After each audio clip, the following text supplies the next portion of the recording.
बिहार में अगर आप सरकार बनाते भी हैं तो केंद्र में वक्फ कैसे हटा देंगे? ये लॉलीपॉप क्यों दे रहे हैं? अरे पर इस वक्त करने की जरूरत क्या थी? जब वक्त का बिल आया तब कहां थे आप लोग? बिहार के लोगों साहब ने पार्लियामेंट में खड़े रह आप दोनों का चरित्र देख लीजिए। सुप्रीम कोर्ट में असद ओवैसी गए, अख्तर इमाम ने फाइल किया, तेजस्वी ने फाइल किया, राहुल गांधी ने पिटीशन फाइल किया, नहीं किया। आबे दुबे की बारी है, प्लीज। बिहार के लोगों गंभीरता से दोनों का चरित्र देख लीजिए। एक लेला लेला जैसे शब्द का संबोधन अजय आलोक कर रहे हैं इनके लिए, और ये papa papa mummy mummy chocolate chocolate, ये चरित्र है इन लोगों का। ये बैंड बजाते ये बिहार ये अपेक्षा करता है इन लोगों से। एक मुजरा बांध के लेला का डांस करना चाहते हैं और एक अभी प्राइमरी क्लास से ही बाहर नहीं आए। अरे कुछ दिन पहले तो मोदी मोदी की माला जप रहे थे ओवैसी दी, जब याद नहीं आया आपको? जब बिहार के लोगों ने नकार दिया तुमको, जब देश के सामने तुम्हारा मुखौटा उतर गया भारतीय जनता पार्टी की भी टीम हो, तब आप आ गए महागठबंधन में। ले लो महागठबंधन में। अच्छा कब जपे, कब जपे ना, कब जपे? मुझे डेट तारीख और बता दो स्टेटमेंट के साथ। पूरा बताएंगे बिल्कुल। वारिस प्रधान, मैं आपको बोल रहा हूं, आपको बराबर का टाइम मिलेगा। वही माइक पकड़े जिसको मैं बोलूं, मेरा निवेदन माने। कब बोला असाउद्दीन ओवैसी ने मोदी मोदी मोदी? मुझे ये पता है ओवैसी ने कांग्रेस कांग्रेस कांग्रेस बोला था जब कांग्रेस की सरकार को बचाया था। अमीश देवगन जी, हमने कहा इनसे कि जो भारतीय जनता पार्टी की बी टीम है उनका मुखौटा पहले जवाब तो मोदी मोदी कब कहा? अरे पूरे अभी 4 बार मोदी मोदी आपने कहा। अब सुनिए, बिहार की अपेक्षाएं क्या है, बिहार के मुद्दे क्या है? बिहार के 64% पॉपुलेशन, 9 करोड़ लोग 67 रुपीज रोज पर जिंदा है बिहार के लोगों। बिहार के लोगों के हक, और मैं नहीं कह रहा हूं, ये जो कास्ट सर्वे हुआ है वो कह रहे हैं। नीतीश कुमार ने राहुल गांधी ने फर्जी कहा, नीतीश कुमार जी ने आरोप लगाया सर्वे को राहुल गांधी ने फर्जी कहा के बाद हमने 65% का राहुल गांधी फर्जी कहते हैं सदन में। मोदी जी ने नकार दिया, मोदी जी ने कहा कि ये पाप मत करो और 9 शेड्यूल में उस रिजर्वेशन को नहीं डाला। एक मिनट सुनिए ना अमीश जी, आप ये दोनों इंक्रोच करते हैं तो वक्त तो दीजिए, बिहार के लोगों को पता तो लगे। ये बिहार सम्राट अशोक की भूमि है, इस बिहार को सम्राट चौधरी की भूमि बना दिया। इस बिहार में तक्षशिला और नालंदा जैसे विश्वविद्यालय थे। इस बिहार को सम्राट चौधरी ने कैलिफोर्निया पब्लिक यूनिवर्सिटी अफिडेविट, उसके अफिडेविट में, अरे बताओ ना 10वीं किस साल में पास की? इस बिहार को जीवेश मिश्रा जैसे लोगों के मंत्री के हवाले कर दिया, जो नकली दवाई में कन्विक्टेड है। इस बिहार के मुख्यमंत्री का पहले बिहार में जंगल था, आज बिहार में महाजंगल राज चल रहा है। करप्शन बढ़ गया, मर्डर बढ़ गया, उसके घर 25 200 करोड़ रुपए का आसामी हुआ। की बारी है। मेरा राज्य में बिहार में जंगल राज था, ये चर्चा लंबी चल रही है। मेरा बार-बार निवेदन यही है कि हम एक-एक मुद्दे पर डिस्कस करें। हम बिहार में आए हैं तो सब मुद्दों के पर डिस्कस हमें करना चाहिए। एक बार-बार आरोप ये लगता है कि आपकी सरकार भी उतना बेहतर नहीं कर पाई जितना बेहतर उसको करना चाहिए था। जो बिहार को मिलना चाहिए था वो आपका शासन नहीं दे पाया। देखिए अजालोक, इस बात से अब कन्नी नहीं काटी जा सकती। आपके शासन को भी 20 साल हो गए और 20 साल एक बड़ा समय होता है। महाजंगल राज चल रहा है, पहले जंगल राज था। दोनों का एक मिनट मैं जवाब देता हूँ। देखिए सबसे पहले अभय जी ने कहा कि मैं लैला लैला कर रहा हूँ। मैंने लैला लैला मैंने नहीं किया। ओवैसी खुद कहते हैं कि मैं सबकी लैला हूँ, लेकिन वो ऐसी लैला ओवैसी जी ने कहा था कि हम सबकी लैला। अब एक मिनट, इसे मैंने नहीं बोला। मुझे तो पता नहीं कौन किसकी लैला है, लेकिन मुझे पता है कि जनता मजनू जरूर है और जिस लैला को पसंद करेगी वही चुनाव जीत कर आएगा। हाँ ठीक है, लेकिन ये अमीश देवगन जी डिबेट का ये स्तर नहीं है। अभी क्यों बोल रहे हैं? एक मिनट, लैला लैला मैंने नहीं बोला था, वो ओवैसी के जी के शब्द थे। और वो ऐसी लैला है कि कोई घर में नहीं रखना चाहता, तो ये भी बीजेपी की गलती है। दूसरी बात, ये क्या पता नहीं बार डांसर वगैरह हमारा कल्चर नहीं है। हम बार बाला के चक्कर में नहीं रहते हैं। एक मिनट, यही बोल रहे थे, मैं विषय पे हूँ। अब मैं आपके सवाल का जवाब हमारे बार डांसर हमारा कल्चर नहीं है। छोड़िए ना, फालतू बात हमको क्यों कर? आपने बार डांसर बोलने लेला आपने जिक्र किया। अब एक मिनट, तीसरी बात कह रहा हूँ। आपने कहा 20 साल का समय हो गया, कहां से कहां हम लेके आए बिहार को? कब्र में था बिहार, ये कब्र एक हफ्ते में 23,000 करोड़ का बजट, 3 लाख 27,000 करोड़ का बजट हो गया। घुस रही है, आप कह रहे हैं कि हमने देखा। आज इतने एक्सप्रेस वे, इतने रोड्स बने, एक एक घर में बिजली गई, हर घर नल का पानी गया, 1 करोड़ 10 लाख महिलाओं को उज्ज्वला योजना गया। आप कहते हैं बिहार में क्या किया? 68 लाख घर बना के दिए प्रधानमंत्री योजना के तहत, आवास योजना के तहत। बिहार में क्या हुआ? कहां से कहां गया बिहार? आज तो हम वो प्लेटफॉर्म बना, जैसे आपके प्लेटफॉर्म पे हम लोग बैठे हैं, बिहार उस प्लेटफॉर्म पे है जहां से लंबी छलांग लेने को तैयार है। ठीक है। अब मेरा अगला पॉइंट है, और मैं कहता हूं कि हर विषय पे बात होनी चाहिए।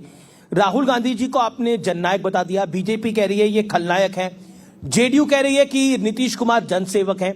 जननायक की उपाधि देना, प्रधानमंत्री कह रहे हैं कि ये कर्पूरी ठाकुर जी की भी उपाधि को चोरी करना चाहती है कांग्रेस पार्टी। क्या आपको लगता है? और तेजस्वी यादव को जो कि जननायक बोला गया, उनके सगे भाई तेज प्रताप कहते हैं जननायक कहना बिल्कुल सही नहीं होगा। अब्दुल बारी सिद्दीकी कहते हैं जननायक बनने में भी तेजस्वी यादव को समय लगेगा। जननायक की उपाधि आप ऐसे बांट रहे हैं, पता नहीं क्या हो गया जैसे। अमीश देवगन जी, जिस देश के मूर्धन्य नेता ने हजारों किलोमीटर की पदयात्रा की हो इस देश के नागरिकों का दुख दर्द बांटने के लिए, क्या वो जननायक नहीं है? इस देश के उस नेता ने हर समय जब सरकार को आगाह किया कि प्रधानमंत्री जी इनइक्वालिटी बढ़ रही है, 1% लोगों के पास 40% संसाधन पहुंच रहे हैं, आप उनकी रक्षा कीजिए। एक मिनट सुनिए ना अमीश देवगन जी, जब एक नेता ये कहता है प्रधानमंत्री जी किसानों की आमदनी 27 रुपए और आपके धन्ना सेठ की 1600 करोड़ रुपए रोज हो रही है, उसका संज्ञान लीजिए।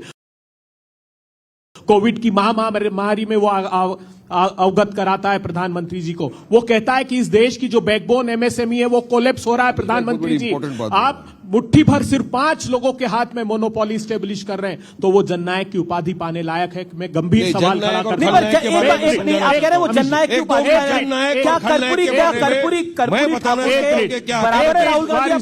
बारिश भाई एक मिनट गंभीर बात कहना, कर्पूरी ठाकुर परिवारवाद के धुर विरोधी थे। बहुत गंभीर बात कर रहा हूं अमीश देवगन जी। कर्पूरी ठाकुर परिवारवाद के धुर विरोधी थे। बहुत गंभीर बात करने वाला हूं। गंभीर बात मैं भी कर रहा हूं। सुनिए ना, आप बिल्कुल गंभीर बात करें। कर्पूरी ठाकुर जी गंभीर बात करने के लिए कर्पूरी जननायक अगर राहुल गांधी जननायक है तो मतलब कर्पूरी बाबू की बराबरी करवा रहे हैं। कर्पूरी ठाकुर की सरकार किसने गिराई? भारतीय जनता पार्टी, राष्ट्रीय स्वयंसेवक संघ, जनसंघ ने क्यों गिराई? 26% का आरक्षण उन्होंने दिया। इन्होंने कर्पूरी ठाकुर का अपमान किया। ये बिहार गवाह है उस बारे में। इनको हक नहीं है कर्पूरी ठाकुर का नाम लेने का।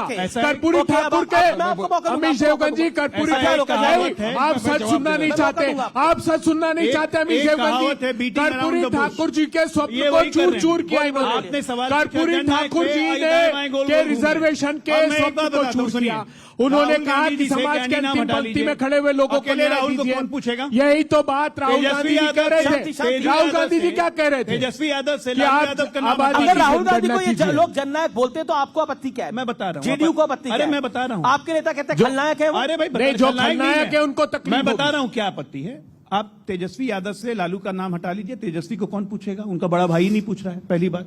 ये दोनों पारिवारिक, तुम कहते थे कि तेरे बाप दोनों पारिवारिक, उन्होंने 5 लाख देश और प्रदेश कार्यकाल में, देश और प्रदेश में परिवारवाद और भ्रष्टाचार का सबसे बड़े एग्जाम्पल हैं। और सच्चाई क्या है? विशुद्ध रूप से दोनों न नायक हैं न जननायक हैं, विशुद्ध रूप से नालायक है। ये दोनों क्या है मैं बताना चाहता हूं। अमित भाई मैं बताऊंगा।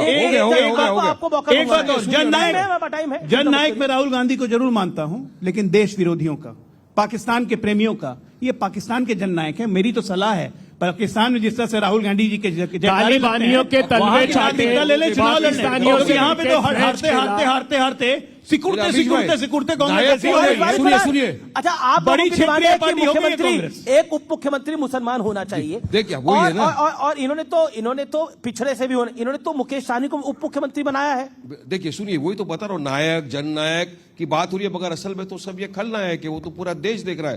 अमीश भाई, हिपोक्रेसी क्या है बताओ दोनों की। देखो बीजेपी से तुमको कोई उम्मीद ही है नहीं कि कभी ये मुसलमान को कभी टिकट देंगे, क्योंकि आजादी के बाद से अब तक पहली मर्तबा ऐसा हुआ है कि कैबिनेट में कोई मुसलमान मंत्री ही नहीं है, तो इनसे उम्मीद नहीं। और इनके साथ के जो संगठन में जेडीयू, उन्होंने तो और प्रमोशन कर दिया। पिछली मर्तबा 11 मुसलमानों को दिया था, इस मर्तबा वो आ गए सिर्फ 4 के ऊपर। अब इनसे जो अपेक्षा थी, अब इनकी हिपोक्रेसी देखिए। 2% वाला मल्ला का बेटा बन सकता है उप मुख्यमंत्री, मगर मोहम्मद का बेटा नहीं बन सकता। हैदराबाद की 8% वाला यादव बन सकता है बिहार में, 19%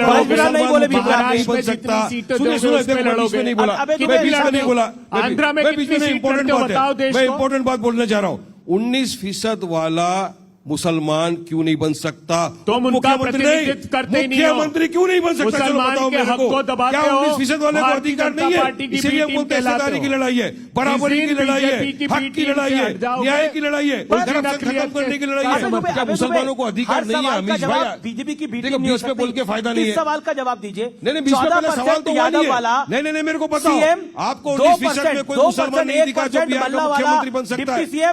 और 19% अमीश भाई, मेरा डिमांड ज्यादा है। अमीश भाई, मेरा डिमांड ये है, क्या आपको बिहार के 19% मुसलमान में कोई चेहरा नहीं दिखा तो बिहार का मुख्यमंत्री बन सकता है? जिस तरह तेजस्वी ने राहुल गांधी के कंधे पे कंध रख के बोला मुझे अनाउंस कराओ मुख्यमंत्री, उसी तरह तेजस्वी बोल सकते थे कि मुसलमान को बनाओ मुख्यमंत्री। ठीक है, तू नहीं बोला, राहुल गांधी बोल सकते थे।